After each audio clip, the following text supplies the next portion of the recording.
Hello friends, मैं आपकी दोस्त सुधा सिंह आपके अपने चैनल पर आप सबका स्वागत करती हूँ और आशा करती हूँ आप लोग स्वस्थ होंगे। तो फ्रेंड्स, आज मैं एक नई स्टोरी लेकर हाजिर हूँ, सर्विस वाली बहू। जी हाँ, तो मैं स्टोरी शुरू करती हूँ और आशा करती हूँ आप लोगों को ये कहानी बहुत पसंद आएगी।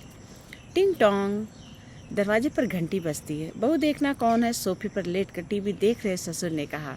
माया किचन से निकलकर दरवाज़ा खोलती है। हाँ जी, आप कौन? महिलाओं की स्थिति पर एक सर्वे चल रहा, उसी की जानकारी लेने आई हूँ। दरवाजे पर खड़ी महिला ने जवाब दिया। कौन है बहू? पूछते हुए ससुर जी बाहर निकल आए। महिला, बाबूजी, सर्वे करने आई हूँ। घनश्याम जी, जी हाँ, पूछिए। महिला, आपकी बहू सर्विस करती है या हाउस वाइफ है? माया हाउस वाइफ बोलने ही वाली थी कि उससे पहले ही घनश्याम जी बोल पड़े। सर्विस करती है। किस पद पर है और किस कंपनी में काम कर रही है? महिला ने पूछा। घनश्याम जी कहते हैं, वो एक नर्स है जो मेरा और मेरी पत्नी का बखूबी ख्याल रखती है। हमारे उठने से लेकर रात तक के सोने तक का हिसाब बहू के पास होता है। ये जो मैं आराम से लेटकर टीवी देख रहा था ना, वो माया की बदौलत है। माया बेबी सीटर भी है। बच्चे को नहलाने, खिलाने, स्कूल भेजने का काम भी वही देखती है। रात को रो रहे बच्चे की नींद में माँ की थपकी उस बच्चे को माँ की थपकी से ही आती है। मेरी बहू ट्यूटर भी है। बच्चों की पढ़ाई की जिम्मेदारी भी इसी के कंधे पर है। घर का पूरा मैनेजमेंट इसी के हाथों में है। रिश्तेदारी निभाने में तो इसे महारत हासिल है। मेरा बेटा एयर कंडीशन ऑफिस में चैन से अपने काम कर पाता है तो इसी की बदौलत। इतना ही नहीं, मेरे बेटे की एडवाइज़र भी है। ये हमारे घर का इंजन है। इसके बगैर हमारा घर तो क्या, इस देश की रफ्तार ही थम जाए। बाबूजी, मेरे फार्म में इसमें से एक भी कॉलम नहीं है जो आपकी बहू को वर्किंग कह सके। घनश्याम जी मुस्कुराकर कहते हैं, तो फिर आपका यह सर्वे अधूरा है।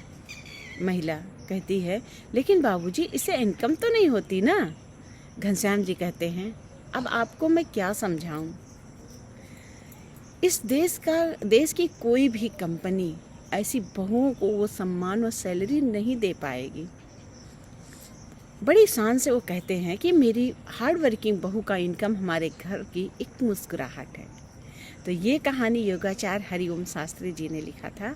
और ये कहानी सच में बहुओं के लोग जिस तरह आजकल हाउस वाइफ को कहते हैं ना कि बेकार है, फालतू हैं, कोई काम नहीं है, दिन भर घर में रहती हैं, उस चीज़ को जिस तरह इन्होंने बताया है, शायद कोई आज तक किसी ने नहीं बताया होगा। एक औरत जो पूरा दिन घर में काम करती है, पूरा दिन बच्चों से लेकर बड़ों तक का घर का हर एक कोना कोना जो चमकाए रहती है, उसकी कोई सैलरी नहीं है। वो दिन भर मुस्कुराते हुए घर का सारा काम करती है। और घर वाले अक्सर घरों में ये चीज़ें होती हैं कि तुम पूरा दिन घर ही में तो रहती हो। खासकर जो सर्विस वाली लेडीज़ें होती हैं, वो अक्सर कहती हैं कि अरे आप लोग क्या जाने, सर्विस में कितनी दिक्कत है, सर्विस में ये चीज़ें होती है, सुबह उठ के जाना आना। लेकिन अब आप लोगों का क्या है, आप लोग पूरा दिन घर में रहती हो, घर में जब मन हो सो, जब मन हो काम करो। ऐसा तो नहीं कि 8 बजे आप काम करके बाहर निकल जाओगे। सर्विस वाली लेडीज़ें अक्सर ये कहती हैं। लेकिन सर्विस वाली लेडीज़ें ये क्यों भूल जाती हैं कि उन्हें उनके काम की सैलरी मिलती है।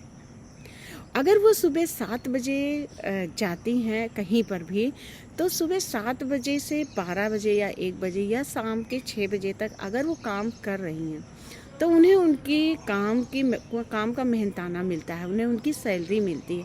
लेकिन जो हाउस वाइफ होती हैं, उन्हें कोई सैलरी नहीं मिलती। ऊपर से 4 बातें वो और सुनती हैं।